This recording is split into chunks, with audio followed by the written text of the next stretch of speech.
जी नमस्कार।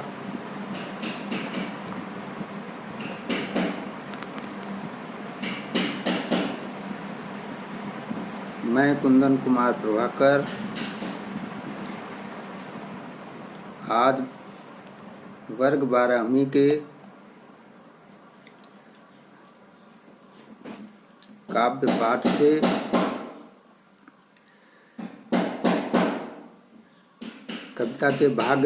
कविता के अध्याय संख्या 2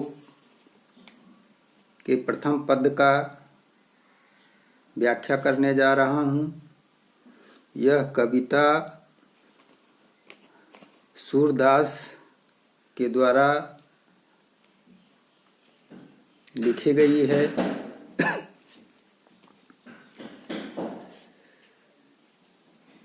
यह कविता सूरदास के द्वारा लिखी गई है। पहले मैं ये कुछ क्षणों में जानूंगा कि सूरदास के आचार विचार और भाव क्या थे। सूरदास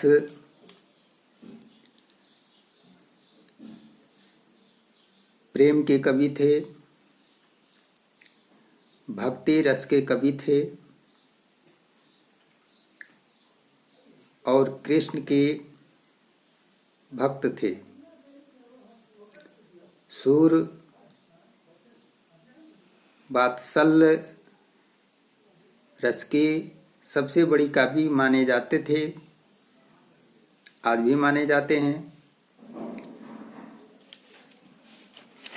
सूरदास की कविता में जो सरसता है, जो सहजता है, जो सौंदर्य है, जो छंद में अलंकार है, सौंदर्य है, वह गीतों के रूप में सर्वश्रेष्ठ माना जाता है। इसलिए कि ये सब चीज एक जगह आकर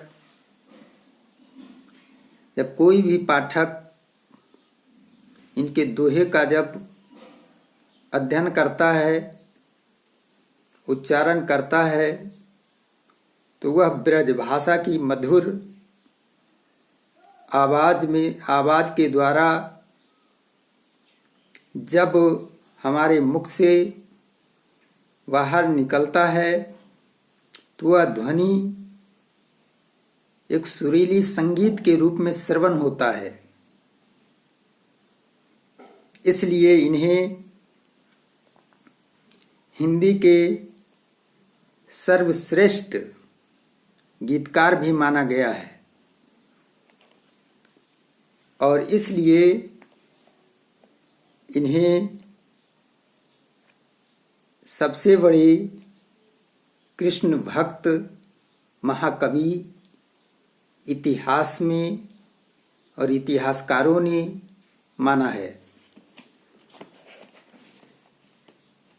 इनके 3 बड़े महाग्रंथ हैं, सुरसागर, सुरसारावली और साहित्य लहरी। इस प्रकार आप जो पद पढ़ने जा रहे हैं वह पद में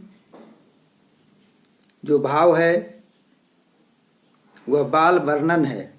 यह बाल वर्णन कृष्ण का है और यह बाल वर्णन कृष्ण का प्रातः काल का है। प्रातः काल का कृष्ण वर्णन इतना मनोरम, इतना प्राकृतिक है कि आप जब अध्ययन करेंगे तो आप भी अपने आप को कुछ क्षण के लिए भूल जाएंगे कि हम किस काल में विचरण कर रहे हैं, किस स्थान पे हम आसीन हुए हैं और किस कार्य में हम लीन हुए हैं। यह सूरदास की अपनी कला है लेखनी की और बाल वर्णन की। सूरदास कृष्ण जब प्रातः काल में जब अपने शयन कक्ष में सोए हैं,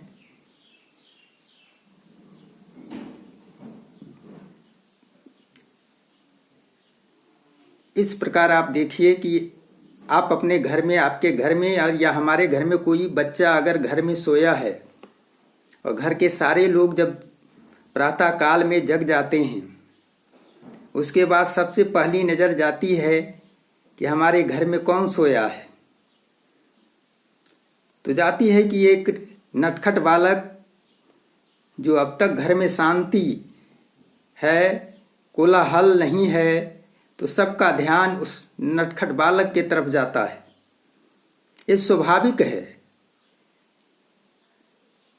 तो कृष्ण के साथ भी ऐसा होता है। कृष्ण अपने शयन कक्ष में सोए हैं, घर में शांति है, कोलाहल नहीं है, तो सबका ध्यान आकृष्ट उनके तरफ होता है, उस शांति की तरफ ध्यान आकृष्ट होता है। और यही शांति असहज कर देता है लोगों को, और तब जाकर श्री कृष्ण कान्हा को जगाने उनके शयन कक्ष में जाते हैं। उनकी माता जाती हो या जो भी गए हों, इनका वर्णन इसमें नहीं है, लेकिन ये स्वाभाविक है कि एक बच्चे को ज़्यादातर उनकी माँ ही जगाने उन्हें जाती है। तो माँ जब जगाने जाती है प्रातःकाल में उनके शयन कक्ष में, उसी क्षण उसी अभिनय की चर्चा इन्होंने बहुत ही सुंदर ढंग से, बाल मनोरम की चर्चा, वात्सल्य की चर्चा यहाँ पे इस पद के द्वारा सूरदास ने की है। और वह बहुत ही सहज अंदाज में और ब्रज भाषा के अच्छे शब्दों का चयन करके उन्होंने दोहे में प्रयोग करने का प्रयास ही नहीं, सार्थक प्रयास किया है। ये सर्वविदित है, सभी जानते हैं। भला सुर के बारे में, उनके शब्दों के बारे में, उनके चयन के बारे में भला मैं क्या, कोई भी क्या कह सकता है। बस सिर्फ उनके भाव को समझने के लिए, थोड़ा विवेचना के लिए हम जैसे सामान्य व्यक्ति दुस्साहस करते हैं कि उनके शब्दों का थोड़ा सा विवेचना करने का प्रयास करते हैं। यही हम सामान्य लोगों के लिए, पाठक के लिए बहुत बड़ा सौभाग्य माना जाता है, और हम अपने आप को सौभाग्यशाली मानते हैं।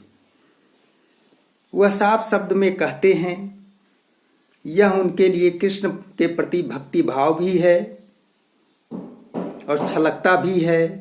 वह उनके दोहे पढ़ने के बाद फिर कहने और सुनने की जरूरत नहीं है। वह हर व्यक्ति, हर पाठक भाव विहल हो जाता है कि वास्तव में सुर हैं जो इस दोहे की रचना की है। वह कहते हैं, जब कृष्ण को जगाने जाते हैं तब की बात है, और कहते हैं, जागिए ब्रजराज, जागिए ब्रजराज, कुंवर कंवल कुसुम फूले। कहते हैं कि हे ब्रजराज, कुंवर, हे ब्रज के राजा, राजकुमार, हमारे राजकुमार, अब तो जाग जाइए। सारे फूल जो हैं वो खिल गए। जागिए ब्रजराज, कुंवर कमल कुसुम फूले। कहते हैं कि सारे जो हैं वो कुमुद भी, कमल जो हैं वो खिल चुके हैं।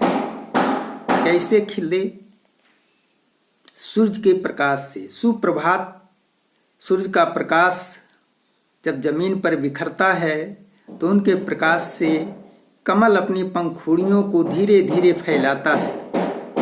तो यही कहते हैं, जागिए ब्रजराज कुंवर, हे ब्रज के राजा कृष्ण आप जग जाएं, इसलिए कि सारे प्रकृति के संतान जगने की प्रक्रिया ही नहीं जग चुके हैं। कमल भी अपने पंखुड़ियों को खोल चुका है और कुमुद यानी कुमुद एक प्रकार का फूल होता है जो रात के अंधियारे में खिलता है। तो कहते हैं कमल कुसुम फूले, वह कहते हैं कि कुमुद, वह कमल दिन में खिलता है, कुमुद रात में खिलता है। तो कमल अपनी पंखुड़ियों को फैलाता है, सूरज के किरण पड़ने पर कमल खिलता है और कुमुद जो है वह सूरज के किरण पड़ने पर वह सिकुड़ता है। तो कहते हैं कि कमल खिल चुका है और कुमुद अपनी पंखुड़ियों को सिकोड़ चुका है, यानी सारे प्रकृति के संतान जग चुके हैं और जो रात को जगते हैं वह सोने की प्रक्रिया में आ रहे हैं, अपने घर वापस जा रहे हैं। इसलिए जागिए ब्रज राजकुमार, कमल कुसुम फूले, अब सुबह हो चुकी, आप ब्रज के राजा जग जाएं, अब सोने का वक्त नहीं है। कुमुद वृंद संकुचित भये, कुमुद वृंद संकुचित भये, भृंग लता भूले भौरे। कहते हैं कुमुद वृंद संकुचित भये, भृंग लता भूले। कहते हैं कि कुमुद संकुचित हो गया यानी सिकुड़ गया, अभी बताए। उसके बाद आया भृंग लता भूले, यानी कि भौरा जो है वो क्या हुआ, भौरा जो है वह धूप के प्रकाश से वह लताओं के पीछे छिप गया। भौरा जो है लताओं के पीछे छुप गया। कुमुद वृंद संकुचित भये, यानी कुमुद का पुष्प जो है वह संकुचित हो गया, सिकुड़ गया। अब भौरा जो है वह पेड़ पौधे लताओं के बीच जाकर छुप गया। किससे? सूरज के प्रकाश से। तुम चूर खग रोग सुनहु बोलत बनराई, तुम चूर खग रोग सुनहु, तुम चूर खग रोर सुनहु बोलत बनराई। तुम चूर का अर्थ होता है मुर्गा। मुर्गा कहते हैं ना कि मुर्गा बांग देता है तो सुबह होता है, तो कहते हैं कि मुर्गा भी बांग दे दिया। खगरोग सुनहु, यानी कि पक्षी भी चहचहाना शुरू कर दिया, मुर्गा भी बांग दे दिया। तुमचूर का अर्थ मुर्गा होता है, खग का अर्थ पक्षी होता है। तो मुर्गा भी बांग दे दिया, पक्षी भी चहचहाना शुरू कर दिया। सुनहु बोलत बनराई, वन का राजा कौन होता है? पेड़ पौधे लताएं, वो सब जाग चुका है। इसलिए तुम चूर खगरोग रोर सुनहु बोलत बनराई, मुर्गा बांग दे दिया, खग पक्षी जो है वह चहचहाना शुरू कर दिया। उसके बाद क्या हुआ? वन का राजा पेड़ पौधा है वह सब जग गया। इसलिए हे ब्रजराज कुंवर, हे कान्हा कृष्ण, आप भी जग जाएं, इसलिए कि सुबह हो गई और सुबह में सोना अच्छी बात नहीं है। शक्ति, शांति, समृद्धि का ह्रास होता है, यह जीवन के लिए अच्छी बात नहीं है। राभती गो खरीकनी में बछड़ा हित धाई। कहती है कि गौशाले में गाय जो है वह राभना यानी बोलती है। किस लिए? अपने बछड़े को दूध पिलाने के लिए। सुबह सुबह वह दौड़ी अपने गौशाले की तरफ आ रही है।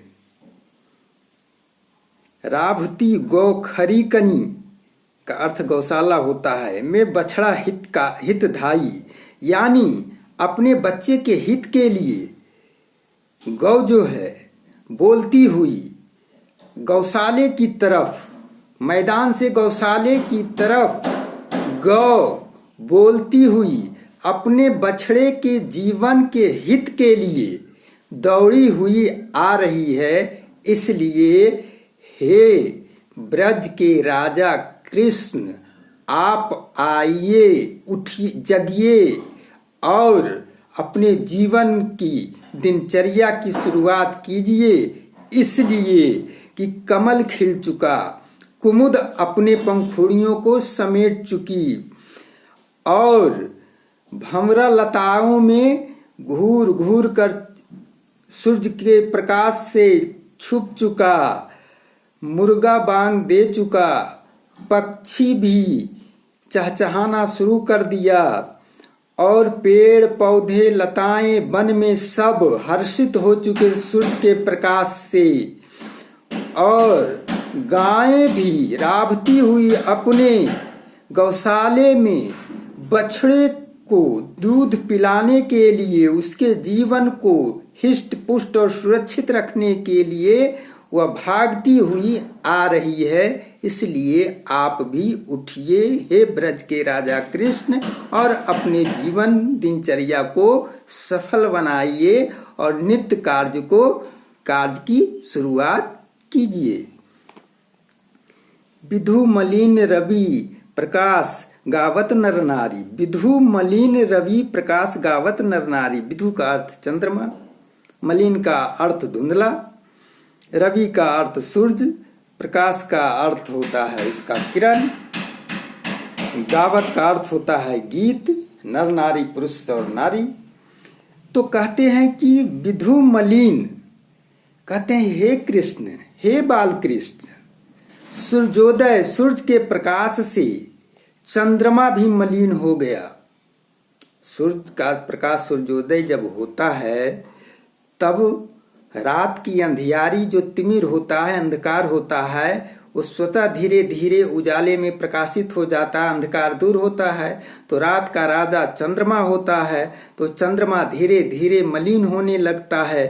तो वही कहते हैं कि सुप्रभात हो चुका है, उसके प्रकाश से चंद्रमा धीरे धीरे मलिन होने लगा है।